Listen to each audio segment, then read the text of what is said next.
To sustain powered flight and the biological toll of producing eggs, a bird's metabolism operates at an extreme baseline.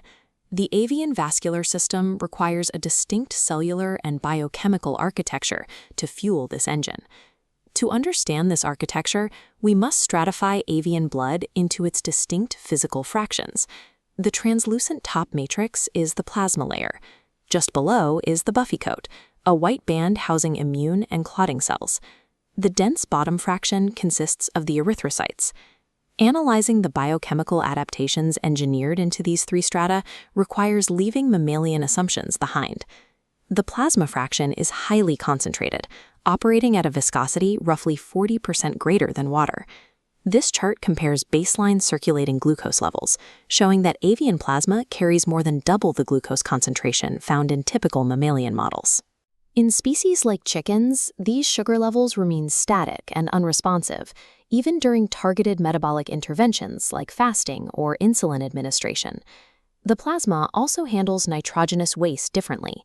Birds carry waste primarily as uric acid, a molecule that concurrently serves a secondary function as a major circulating antioxidant in the bloodstream.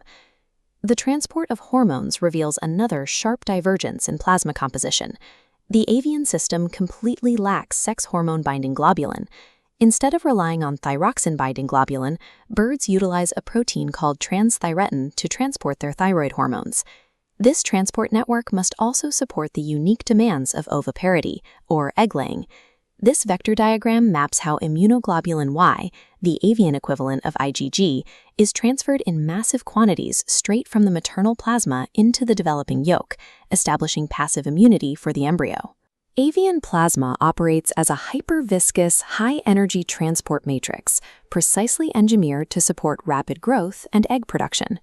Moving down the gradient to the buffy coat reveals a highly specialized layer of leukocytes and thrombocytes. Avian blood contains 5 specific types of leukocytes, each with distinct morphological variations. The most prominent is the heterophil. This ovoid granulocyte serves as the functional equivalent of the mammalian neutrophil. In veterinary medicine, the relationship between heterophils and lymphocytes is highly diagnostic. This visualization maps the heterophil to lymphocyte ratio.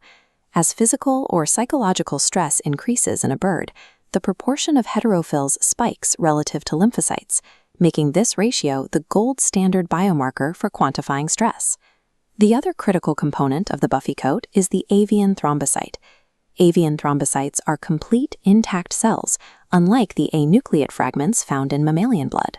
They possess a complex internal architecture, featuring a distinct nucleus, active mitochondria, and prominent microtubules governing their irregular shape. Like platelets, they govern hemostasis, aggregating and releasing serotonin upon direct contact with exposed collagen.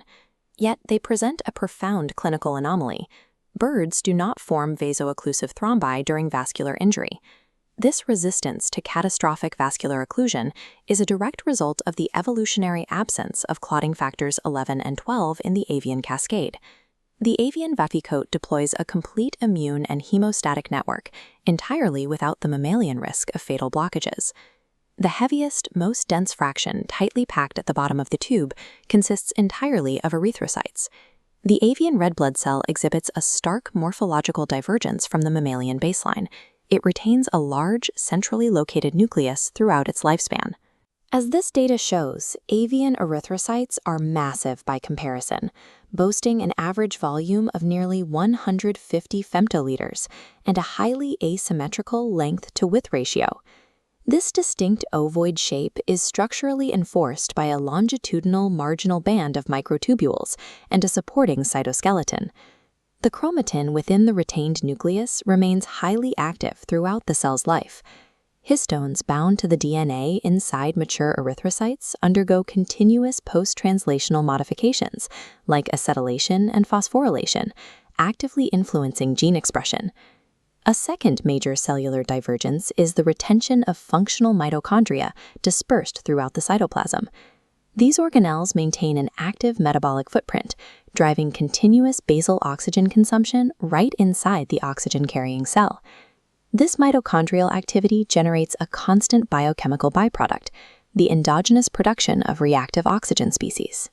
The oxidative stress caused by this internal free radical production forces a severe physiological trade-off, resulting in a significantly shorter lifespan for the avian erythrocyte compared to its mammalian counterpart. The avian red blood cell acts as a metabolically expensive, genetically active engine, demanding constant and rigorous energetic upkeep. When we recombine the plasma, buffy coat, and erythrocyte fractions, they form a unified, flowing liquid matrix. This creates a vascular system saturated with extreme levels of glucose and governed by a highly specialized network of transport proteins. The cellular payload is driven by nucleated, metabolically active red blood cells, protected by a highly sensitive immune and hemostatic network that operates without the risk of occlusion. Every element of this architecture was forged by the intense evolutionary pressures of the avian lifestyle. By operating at these biochemical extremes, avian blood functions as a precisely calibrated mechanism, engineered to successfully sustain the extreme energetic costs of powered flight and continuous egg production.